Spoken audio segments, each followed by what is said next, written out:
ఏపీలో కరువు పరిస్థితులపై కేంద్రానికి నివేదిక. కేంద్ర ప్రభుత్వ కరువు బృందంతో సమావేశమై ఏపీలో కరువు పరిస్థితులను రెవెన్యూ శాఖ స్పెషల్ సీఎస్ఆర్పీ సిసోడియా వివరించారు.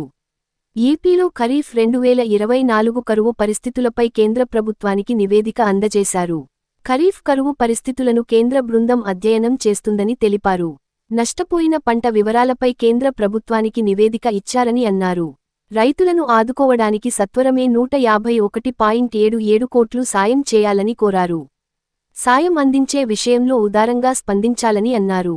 వ్యవసాయ శాఖ 90.62 కోట్లు, రూరల్ వాటర్ సప్లై 0.78 కోట్లు, అర్బన్ వాటర్ సప్లై 4.89 కోట్లు, పశు సంవర్ధక శాఖ 55.47 కోట్ల మేరకు ఆర్థిక సహాయం అవసరమని అన్నారు. 5 జిల్లాల్లో 27 తీవ్ర కరువు మండలాలు, 27 మధ్యస్థ కరువు మండలాలుగా గుర్తించినట్లు వివరించారు. అన్నమయ్య 19, చిత్తూరు 16, శ్రీ సత్యసాయి 10, అనంతపురం 7, కర్నూలు 2 మండలాలను గుర్తించినట్లు చెప్పారు. రాష్ట్ర ప్రభుత్వం కరువు నివారణ చర్యలను చేపట్టిందని చెప్పారు.